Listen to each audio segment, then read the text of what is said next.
Assalamualaikum warahmatullahi wabarakatuh. Berjumpa lagi teman-teman. eh Hari ini kembali saya mau sedikit sharing ya teman-teman, karena masih banyak yang nanya tentang pengaplikasian GA3 kemarin ya. Ini saya aplikasikan GA3 Biges dengan dosis 1 tetes berbanding 100 ml air. Saya aplikasikan 3 hari yang lalu ya teman-teman. Ini kondisinya alhamdulillah luar biasa tuh ya, hasilnya luar biasa. Ini yang jumbo kemarin tuh ya, ini mau polinasi tuh ya, besar-besar penjarangannya dari GA3 nya. Hasilnya luar biasa seperti ini ya teman-teman tuh. Oke, jadi hasilnya dari dosis yang kemarin teman-teman tidak gosong ya, alhamdulillah tidak terjadi gosong, tidak keriting. Hasilnya luar biasa ya teman-teman tuh ya, hasilnya luar biasa. Bahkan ini ada beberapa yang saya aplikasikan 2 kali ya.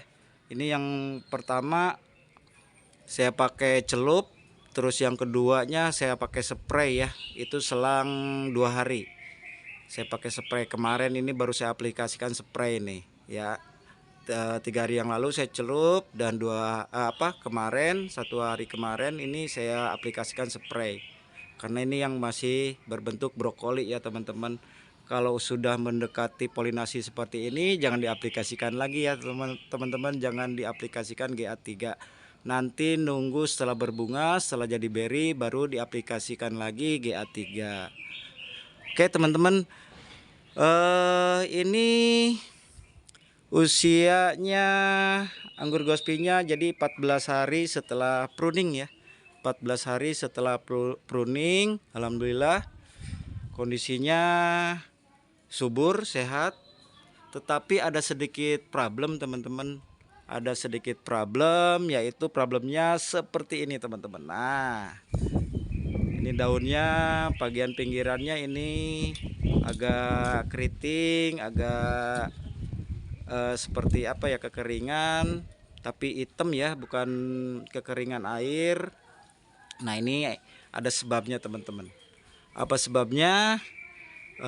Kita bahas, kita sharingkan setelah intro berikut ini ya teman-teman. Jadi teman-teman jangan kemana-mana, pastikan terus pantengin videonya.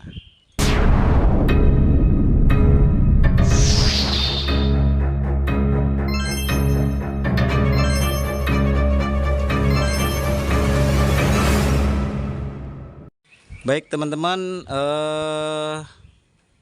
luar biasa ya tuh ya hasil dari GA3 kemarin 3 hari yang lalu. Hasilnya sangat bagus tuh ya. Nah, ini cuman problem sekarang yaitu daun dari tunas. Jadi daun pertama dari tunas seperti ini ya, daun pertama dari tunas itu kebanyakan kondisinya keriting area samping ya.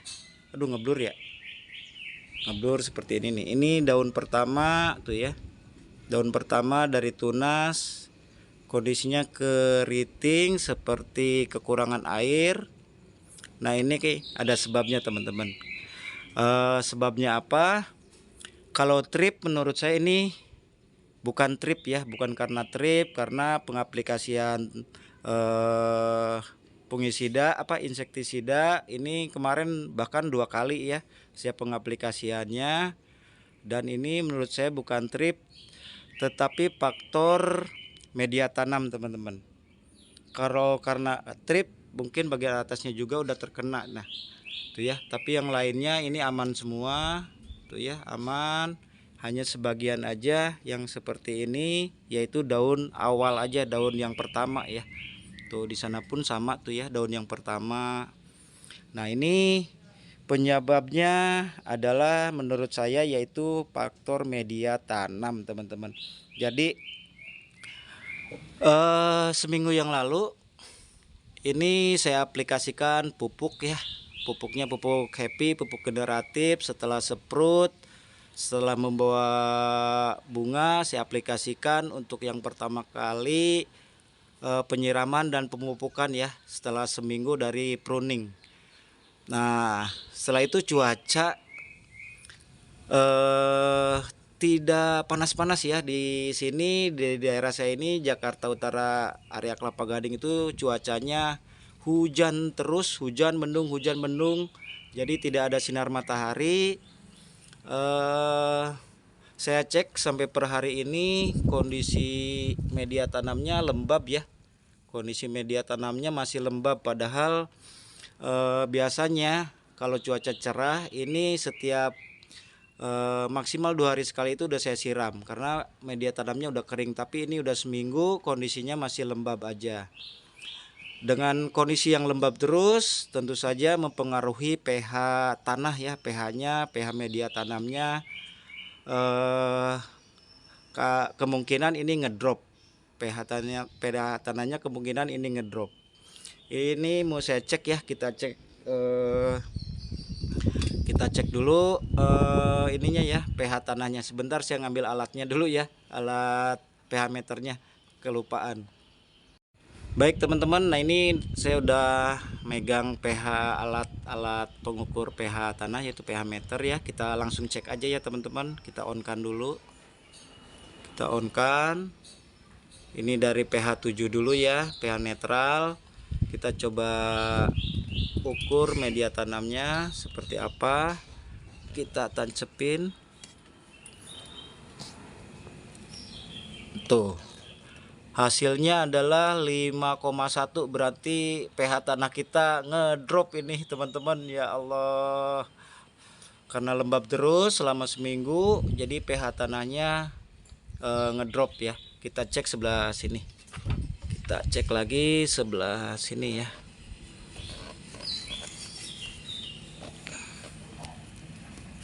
Empat 4,5 tuh ya. Aduh, jauh banget pH ngedropnya. Jadi problemnya itu ya teman-teman, selain kita ngecek tentang hama, kita harus memperhatikan juga media tanam teman-teman. Sesekali kita cek kalau masih lembab terus selama seminggu, lembab terus, kita harus mencurigai pH tanah. Nah, dan ini terjadi di saya ya, terjadi di media tanam anggur Gospi ini. Ternyata pH tanahnya ngedrop jauh ya teman-teman, 4,5, sebelah sana ini 5,1 di sini. Jadi penyebab daun-daun keriting, daun pinggirannya keriting seperti ini, seperti kekeringan, ini bukan karena trip ya, tetapi karena pH tanah yang ngedrop. Solusinya apa teman-teman? Solusinya yaitu kita akan menaburkan kapur dolomit ya, kapur pertanian yang mengandung kalsium dan magnesium ini ya. Kapur dolomit kita akan taburkan secukupnya. Bismillah ya, kita taburkan secukupnya.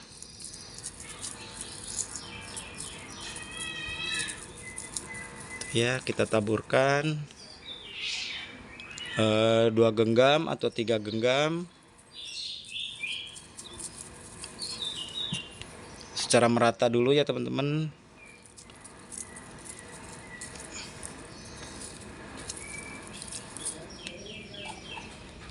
Oke, habis itu kita siram secukupnya ya teman-teman. Kita siram secukupnya dan disiram lagi saat nanti setelah kondisi kering ya teman-teman, secukupnya lagi. Oke, kita siram dulu ya teman-teman. Bismillahirrahmanirrahim. Ini kita pinggirin dulu, takut kena air kapur dolomitnya. Kita siram teman-teman secukupnya ya teman-teman ya, supaya si kapur dolomitnya masuk ke media tanam. Ini kurang lebih 10 hari cuaca di sini mendung dan hujan terus ya.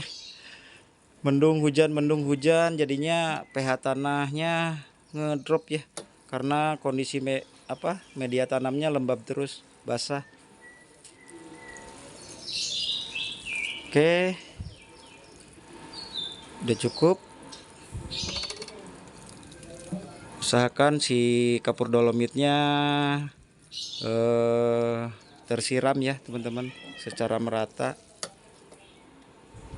Ini saya siram sebanyak 2 liter ya teman-teman, dengan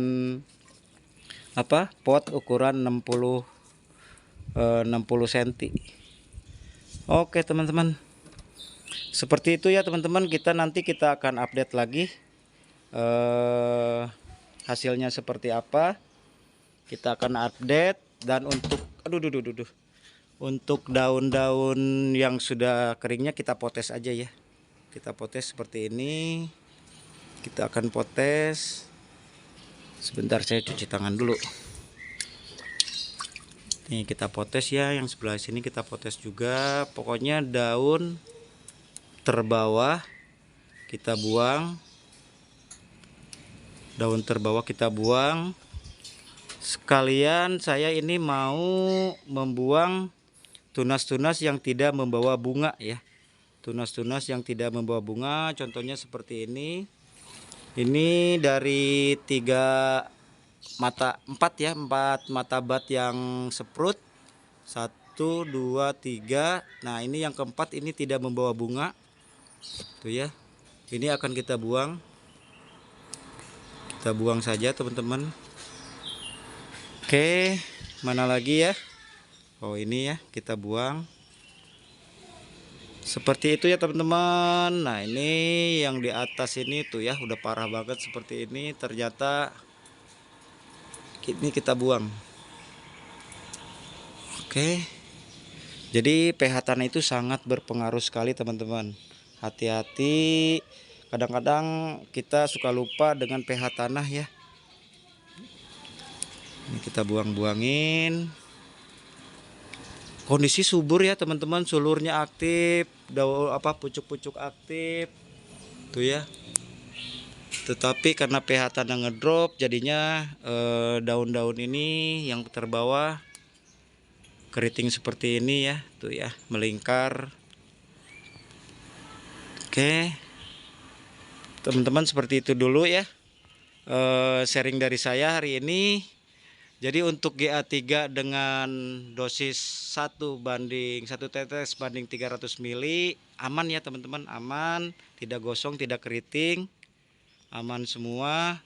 Cuman ini ada problem sedikit di daun karena pH tanah yang ngedrop. Oke teman-teman, itu aja sharing dari saya hari ini. Terima kasih buat teman-teman yang selalu support, selalu nonton sampai akhir. Terima kasih yang sudah subscribe. Mudah-mudahan selalu dilimpahkan sehat walafiat, dilancarin rezekinya, dimudahkan segala urusannya. Dan yang belum subscribe, ayo kita jalin silaturahmi, kita belajar bareng-bareng, kita sharing bareng-bareng tentang anggur. Yang satu hobi menanam anggur, ayo kita nanam anggur bersama ya. Itu aja, mohon maaf kalau selalu belepotan dalam membawakan videonya. Akhir kata, wassalamualaikum warahmatullahi wabarakatuh.